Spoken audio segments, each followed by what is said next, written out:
everybody. Thank you very much for tuning back into the Political Science video blog series here at Politics with Roger. We're up to lesson 11, where we'll be talking about the Fourth Amendment today. We're just going through a short series of lessons. We talked in the previous lessons, we talked about the First and Second Amendment. We'll talk about the Fourth Amendment in this lesson, and the next lesson we'll talk about the 10th Amendment. And the reason we're taking just a little bit of time to focus on these amendments is, in my opinion, they're the most relevant in contemporary American history and in current events. These are the amendments that continue to come up when discussing the political issues of the day.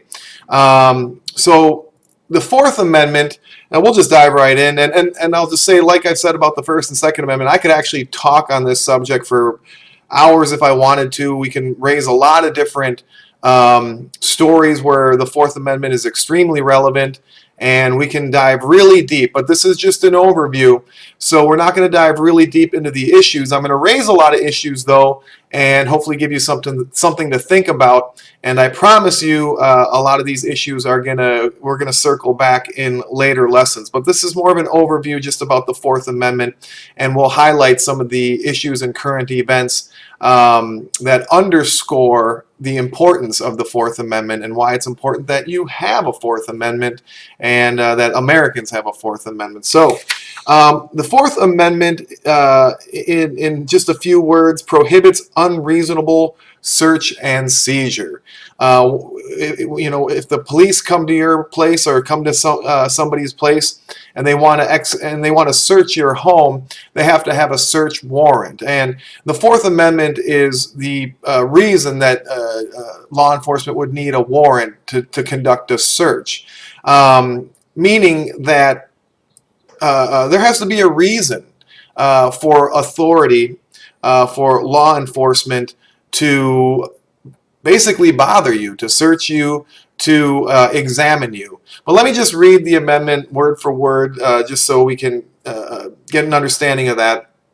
The Amendment 4, the right of the people to be secure in their persons, houses, papers, and effects against unreasonable searches and seizures shall not be violated, and no warrants shall issue but upon probable cause. Probable cause, very important term there, supported by oath or affirmation, and particularly describing the place to be searched and the person or things to be seized.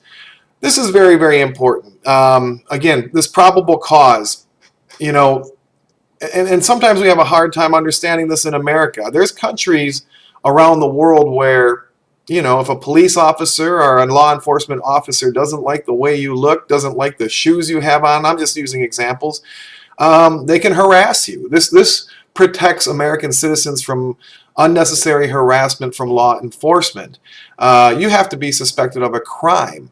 There has to be a reason. There has to be probable cause to be stopped by law enforcement, to be searched. And let's see the other. And we have the right to be secure in our persons, houses, papers, and effects. So I hope that's sinking in. I hope you understand what that means for you. If you're walking down the street and you're not accused of any crimes, and you're not in violation of any laws or anything like that, the police absolutely do not have a right to harass you. Now, don't read me wrong. I'm not anti-police. I love the police. I love our law enforcement. They hold the society together. So I'm not a hate the police kind of person. All I'm raising is the issue that authority has its limits in law enforcement, and that's an important thing. That prevents an abuse of power, and that's what this Bill of Rights has been about from the beginning, isn't it? About limiting the government from abusing their power. In the Fourth Amendment, your right to prohibit unreasonable search and seizure just follows along with that theme. And this empowers individuals, again, but it also limits authority and government from abusing their power. So thank God for these amendments. So over the course of American history, and particularly contemporary American history, I think there's really two issues or two topics that really challenge, or we'll say challenge the limits and challenge the I guess I would say the word I use, the fabric of the Fourth Amendment. And those two topics would be a person's identity, whether it be their skin color, sex, association with specific clubs, identified by symbols, uniforms, whatever it is, a person's identity, and also technology. Technology in our world has dramatically changed the conversation on what it means to be secure in their persons, houses, papers, and effects. I guess that would fall under and effects. And what do I mean by that? We'll get to that in just a second, but let me raise some contemporary current events that raises the debate about the Fourth Amendment and whether or not the federal government was overstepping its boundaries. Remember when the Patriot Act was implemented following 9/11, and the meaning of that. If you remember, the Patriot Act gave the government sweeping powers to surveil, at the time, terrorists. This is what we were told. They created the National Security Agency to basically have the power to spy, for lack of a better word. I mean, they used to call it wiretap, but listen in on phone calls, look at emails, basically eavesdrop on the communications of people who were said to be enemies of America. And following 9/11, we declared war on the Taliban in Afghanistan. And then we later went to war in Iraq. Again, blaming the Taliban. That's a whole other issue, or Al Qaeda. And so the political environment, or the Overton window, if you remember that term from communication, was that people were very willing to allow to give the federal government these sweeping powers, these very powerful, the authority to do these things. And this gave the federal government an enormous amount of power. It was a big step forward for the federal government in accumulating power. And again, this was all done post-war, so the people of America were like, "Go ahead, yeah, you want to spy on America's enemies? Please do. We want to. We're in a state of war, and that's what we want." Well, some of the people at the time who were speaking out against the Patriot Act were saying, "Hey, hold on a minute. If we give the government this much power to spy on our enemies, it won't be long before they start spying on American citizens." And at the time, most people thought that was a dumb argument. And I have to include myself in this, and I have to say that I was wrong back then. Again, we had a lot of faith in our government to not abuse the power. And I guess, almost 15, 20 years later, I would say that uh, I would say that you cannot leave authority on their own and trust them not to abuse power. You have to push back against them, or else eventually they will abuse their power. And that's ultimately what happened. The NSA has taken a lot more liberties themselves, has seized a lot more authority to do much more eavesdropping, not just on America's enemies, but also on American citizens through the NSA. They also called it the Patriot Act. I might have said that before, but yeah, the Patriot Act. And we can talk a lot just about that, about how bills get passed, and using the term Patriot Act. If they called it the Spying Act or the Terrorist War Act, people may not have accepted it, but they called it the Patriot Act, so everybody accepted it. So I'm spending too much time on this, but we'll just keep moving. But it's a great example. It's a Fourth Amendment issue, and still to this day, we debate it because the Patriot Act is still in effect, and the federal government has never given back the authority that they were given through that act. They still have the authority for mass spying. Part of that mass spying, and this segues in because we talk about smartphones and the technology that smartphones have. Every one of these smartphones has a microphone and a camera. And what happens is that they record us, and it's called metadata. Now, people are saying, well, I'm not worried about someone listening into my phone call, or, I'm not worried about my phone calls, or, me, myself being recorded. And, that that's fine. Anyone can have that opinion. They call it metadata because there isn't. It's not like there's a zillion government operatives watching each and every individual's every move. That's not what happens. But everything is recorded and stored in what they call metadata, which is everyone's movement and conversations and everything else. And it's available to government officials or people in authority if they want to seek it. Therefore, if someone wants to know what I was doing, let's see here, it's May 15th in 2020. If someone wants to go back to February 14th of 2020 and find out what I was doing, they could probably figure it out by going back to the metadata in my telephone or whatever was stored and reverse engineering the information that they have.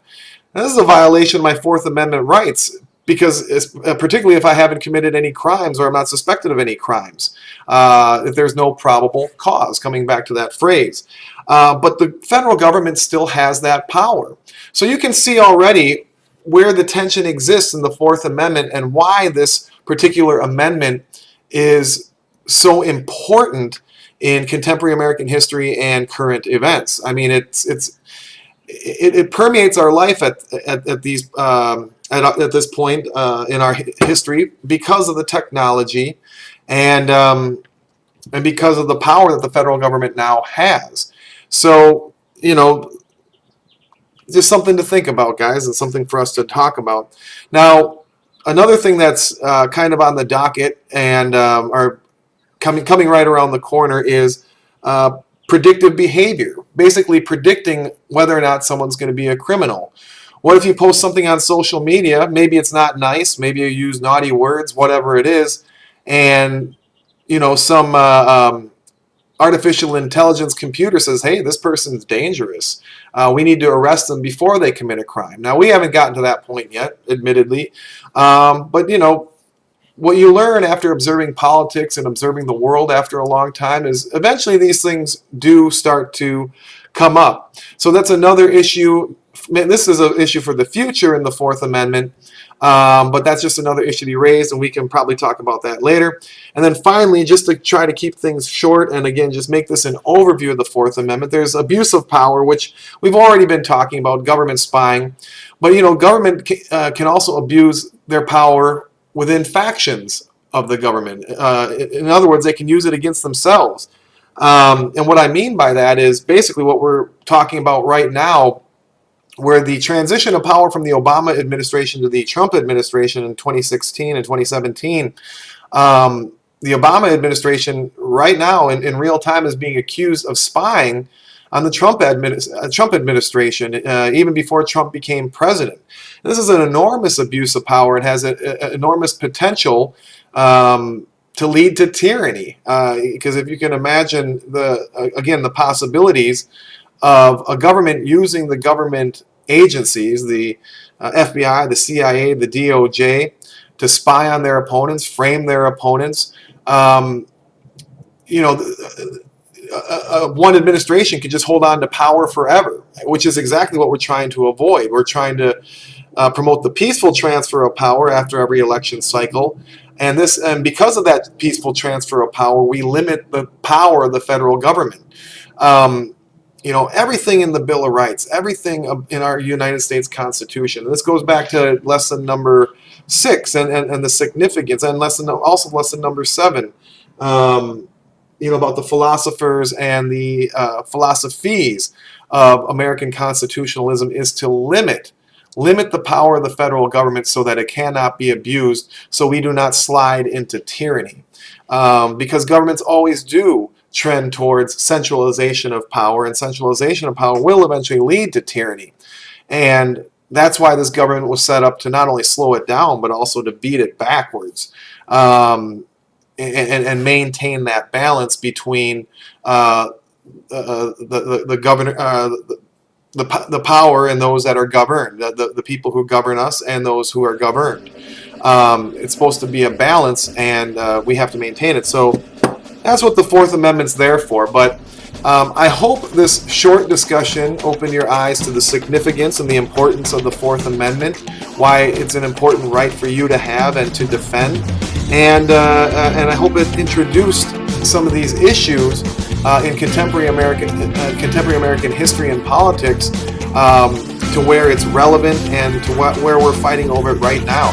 So, again, for sure, we're going to be circling back to the Fourth Amendment. This is a very important lesson for future lessons when we start getting into the application of contemporary current events and news. And this will continue to come up. The Fourth Amendment will continue to be an important amendment for the foreseeable future in our country.